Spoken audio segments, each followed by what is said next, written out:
আসসালামু আলাইকুম। ঢাকা ক্যাপিটালস এবং যে খেলাটা হলো সেটার ভিতরে দেখেন ঢাকা ক্যাপিটাল তিনটা ম্যাচ খেলে ফেলেছে। তিনটা ম্যাচই হারতে হলো তাদের।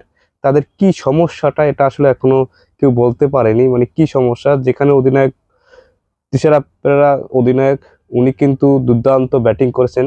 আজকে ব্যাটিং করার পরও ম্যাচটা উনি সেঞ্চুরি করেছেন কিন্তু ম্যাচ জিতাতে পারেননি অধিনায়ক। কিন্তু যেখানে আমাদের লিটন দাস পরপর তার ব্যর্থতার জায়গাটা, সে রান করতে পারতেছে না। সে রান কিন্তু করতে পারেনি। যতটা ম্যাচে বিপিএল খেলছে, মনে হয় এক মাসে 28 রান না 20 রান না 28 রান করছে এক ম্যাচে, 3 ম্যাচের ভিতরে। এবং তার জাতীয় দলেও কিন্তু তার ধারাবাহিকতায় অনেক গোল্ডেন ডাক মেরেছে। তার এই রেকর্ড আছে, তাকে আর বলা হচ্ছে অন্য কিছু, যে তার কবে রান ফিরবে সেই আশায় কিন্তু। আর আমাদের বাংলাদেশের লিটন দাস কিন্তু অন্যতম উইকেট কিপার এবং ব্যাটার, তার ব্যাটে রান আসতেছে না। কিন্তু ঢাকা ক্যাপিটালস যে আশা নিয়ে মানে দলে ভিড়িয়েছেন লিটন দাসকে, সেই আশা আসলে সবাই ব্যর্থ। যেখানে এটা কোনো কিছু করা সম্ভব হচ্ছে না কারো বিষয়টা, মানে দলের হয়ে কেউ কিছু করতে পারছে না, কেউ বোলিং অ্যাটাক করতে পারছে না, ব্যাটিং অ্যাটাক নেই। মানে সব দিকে যে আমাদের শাকিব খান কিং খান, সে এসে খেলা দেখেছে, প্রথম দিন খেলা দেখে এসে হতাশা নিয়ে মাঠ ছাড়তে হলো, তার দল হেরেছে। লাস্ট ম্যাচ এটাও হারছে, লাস্ট যে ম্যাচটা খেললো এখন খুলনার সাথে, সেই ম্যাচটা হারলো। মানে ঢাকা ক্যাপিটালস তিনটা ম্যাচে অলরেডি ড্রপ করে গেল, মানে হারলো। তাহলে এই যে তাদের হারার, বা যে ঢাকা ক্যাপিটালস যেই শাকিব খান যেই আশা নিয়ে এই দল গঠন করেছেন, টাকা ইনভেস্ট করলেন, এটা কি পুরোটাই জলে গেল নাকি?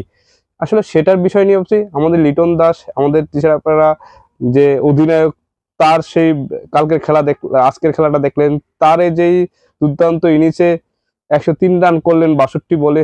তার মানে আরো কম বলে রান করা উচিত ছিল, তাহলে ম্যাচটা জিততে পারতো।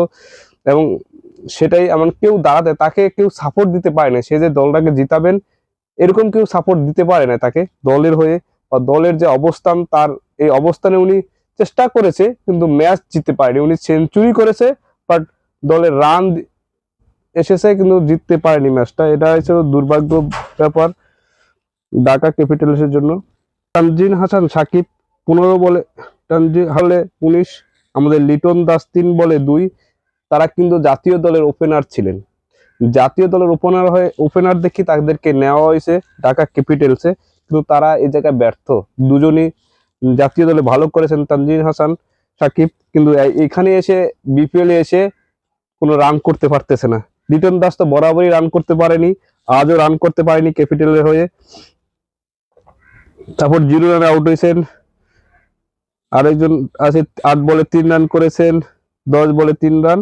অধিনায়ক তিশারা পেরেরা করছে 60 বলে 3 রান, 103 রান করেন, কিন্তু সেই শুধু রান করছে অধিনায়ক হিসাবে। তার এই রানের জায়গায় আপনি, সে তারপর দল কিন্তু জিতাতে পারেনি, কিন্তু কেউ তাকে সাপোর্ট দেয়নি। তার যে খেলার ভিতরে, এটা দেখ সফল অধিনায়ক বলতে হবে এখন আমাদের মেহেদী হাসান মিরাজ। মেহেদী হাসান মিরাজের আপনার কীর্তি দেখলে অবাক হবেন, যে মেহেদী হাসান মিরাজ কিন্তু দারুণ বোলিং করেছেন। আপনার মেহেদী হাসান মিরাজ 4 ওভার বোলিং করছেন। এটা বলতে হবে, মেহেদী হাসান মিরাজ কিন্তু যে পরিমাণ বোলিং করেছেন, সেখানে কিন্তু মেহেদী হাসান মিরাজ খুবই টপ। আজকে যে ম্যাচটা খেলেছেন, মেহেদী হাসান মিরাজ টপ বোলিং করেছেন, প্রথম উইকেট নিয়েছেন এবং সুন্দর বোলিং করেছেন মেহেদী হাসান মিরাজ। তাদের বোলিং এ আপনার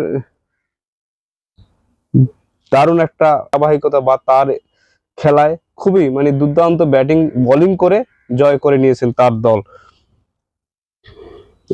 খুলনা টাইগার্সের খুব দারুণ একটা শুরুটা ছিল, ভালো খেলেছেন এবং দলও জিতেছেন। বোলিং করার কারণেই কিন্তু মেহেদী হাসান মিরাজের দলটা জিতেছে।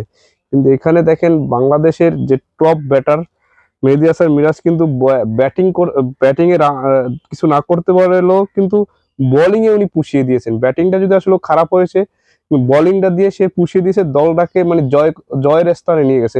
প্রথমেই প্রথমেই তারই দ্বারা উইকেট পেয়েছেন উনি, তার উইকেটটা পাইছে উনি, কিন্তু ফার্স্ট উইকেট মেহেদী হাসান মিরাজ।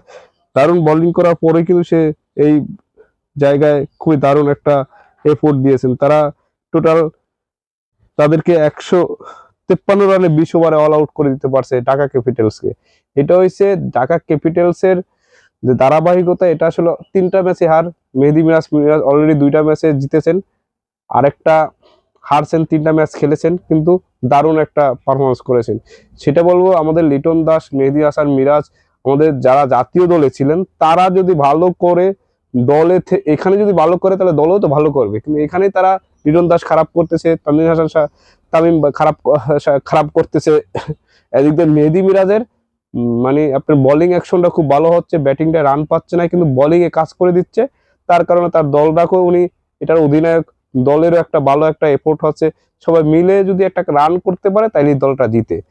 এটা হচ্ছে বিস্তারিত, মানে এই যে ঢাকা ক্যাপিটালস, এটা আসলে নতুন এই ফ্র্যাঞ্চাইজিটা নিয়ে কিনেছেন শাকিব খান আমাদের। আসলে দুঃখ যে এইটা কিনে টাকাটা কি জলে গেল কিনা, মানে সেই দলটাকে কিনলো, এত টাকা ইনভেস্ট করলো, টাকাটা যদি জলে যায় তাহলে তো একটা ভয়ঙ্কর কি হলো। আমি আসলাম, দলটার এই অবস্থা, এগুলা টাকা দিয়ে প্লেয়ার গুলা কিনা হলো, প্লেয়ার কেনার পরে কি এরকম অবস্থা হবে, মানে একটা ম্যাচও জিততে পারেনি, তার এই দুঃখটা হতে পারে। কিন্তু কিছু করার নেই, গোল বলের খেলাটা এরকমই হয়। হয়তো ভালো করবে নেক্সট ম্যাচগুলা, আপনারা চাইলে হয়তো ভালো করতে পারে যদি ওনারা ভালোভাবে নিজেদের তৈরি করে আবার মাঠে নামতে পারে। সবাই ভালো থাকবেন, সুস্থ থাকবেন, আসসালামু আলাইকুম।